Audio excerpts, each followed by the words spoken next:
Now this is a very standard opening in all of chess, Sicilian defence, and this is the Rossolimo.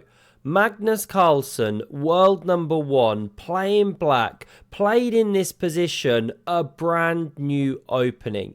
It's absolutely outrageous. No one does it at the elite level. He did it in Titled Tuesday, 23rd of June. Yes, he was back at the board. A little bit more chess gossip in that respect. All to come. Can you guess what he played here? Well, first let me tell you the normal moves. G6. Absolute top rated. You can have a bit of E6 action as well. Queen development maybe. Magnus didn't do any of them. He played pawn to G5.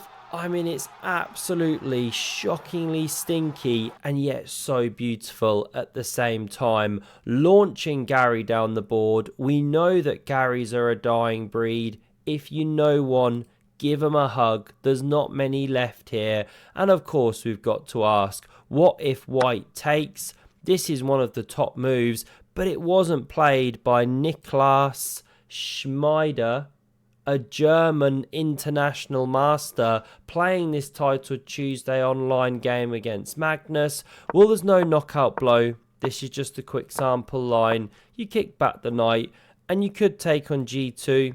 You could even centralise the knight now, but white does remain better. Big lead in development. Let's run back. Pawn was not touched. Instead, we saw pawn H3, just stopping some expansion. Bit meek. Knight develops, hits the centre. It's defended here. You could now play H6 to defend the pawn, but Magnus is in go mode. He plays knight d4, just saying, let's fight, attack, have my pawn whenever you want it here. Still not taken, still no pawn e5, which is one of the top moves. We see pawn d3. Very, very timid chess, we must say. Knight takes on b5 now. Magnus picking up the bishops. Again, you could look to win a pawn soon because Magnus offers it, but no. We don't even see e5, the most testing move. We see takes on d5. Magnus now doesn't capture. Top way of playing. He flicks in this check, trying to bamboozle his opponent. Knight drops back, of course, and now he takes in the centre. Lots of pressure here, but defended calmly enough. Magnus now dropping all the way off with the queen. We're at move 10.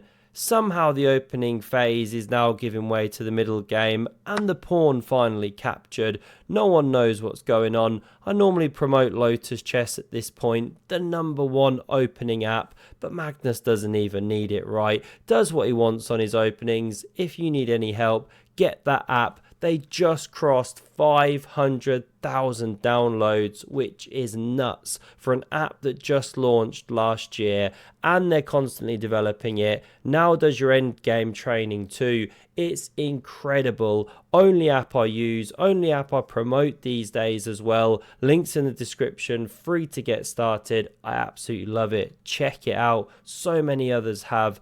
Skyrocketing the rating. Magnus now takes. Bishop recaptures and it hits the undefended rook. So of course Magnus slides it. Hits this knight here and you could play f4, defend it. But knight takes on h7.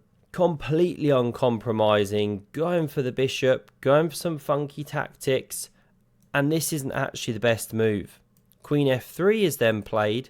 Picks up a tempo on the rook. Castle's queenside comes quickly. Big initiative for white. So Magnus centralises the lady. She's a black widow there. All these 8 legs sprawling every direction and forward. This was now played, offering the pawn, and Magnus snaffles it off. Hits the rook, but white goes castle's queenside, connecting those ones. Magnus is still a pawn down here. That's how risky his position is. And this is the only move to actually stay with a kind of balance. White still a bit better. King b1. Always play it. Magnus finally gets his bits out. And now h4 is excellent. Supports the knight to bounce back into g5. Magnus centralises, threatening a mate thing. in 1 or 2, let's say. No escape square, so b3 is necessary. Castle's queenside now from Magnus, and it's on the way. One of the most powerful sights in all of chess. Yes, it's a rook tangle on the board there. Stunning sight. The entire chess.com server almost goes down, and we find ourselves transported back through a kind of Doctor Who TARDIS to this moment, 1988. Grandmaster Jonathan Spielman rocking away there. Now this is what chess Olympiads used to be like. Look at him go. All the moves. He'll go on for days. What a guy. What a dancer. What a shaker. We really love to see it. Always throw some shapes at a chess tournament. It's how you keep the blood pumping. Play your best chess the next day. Back to the game here, present day. Rook takes played by Magnus. Rook recaptures. f6 is very stinky, but it does take control of some squares, gives the bishop some retreat, but now a great switcheroo. Rook e1. Magnus just got rug pulled. Great move, because you hit the bishop, and if it moves, you crash through and take this pawn, and that is not a pawn you want to drop.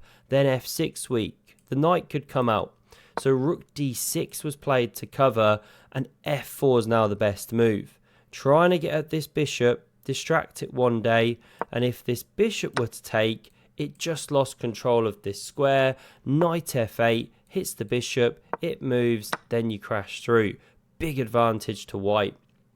Let's back it up here, because we didn't see f4. We saw the absolutely terrible pawn d4.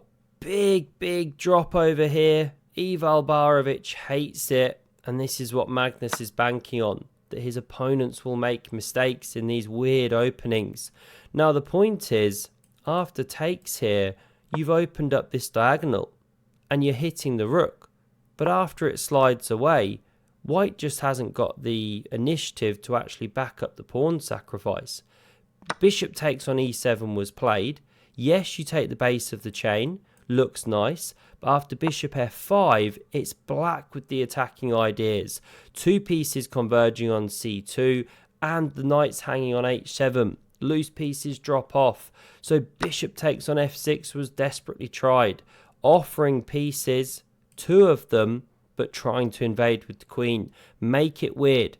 Magnus doesn't want it. He switches back with the rook, shutting down counterplay. Queen d1. Now it looks like you can take these rooks off the board, then capture the knight. And yes, you can, but again, Magnus doesn't want to give the checks. So he plays this one first. No time for white to take this rook, or black's taking with check, hitting the queen. So we see pawn captures here, and Magnus takes with the queen. Of course he does, loves the queens off. If you take them off though, really bad. Takes with check, king goes, you pick up a rook, this knight still hanging, huge material down, an entire rook. So this is actually better. Now Magnus takes the queens off, his fans love it. Rook recaptures here, and he picks up an entire knight. After this check, hugely in the driving seat now. White's got a couple pawns and pressure on the bishops, but all is okay. The check is flicked in. King goes, now this one moves, and would you believe it, Magnus Carlsen now begins weaving a mating net around this white king. Even though the h-pawn's running, even though it looks super dangerous, this is actually now mate in 3 with bishop a3, but Magnus goes a different way.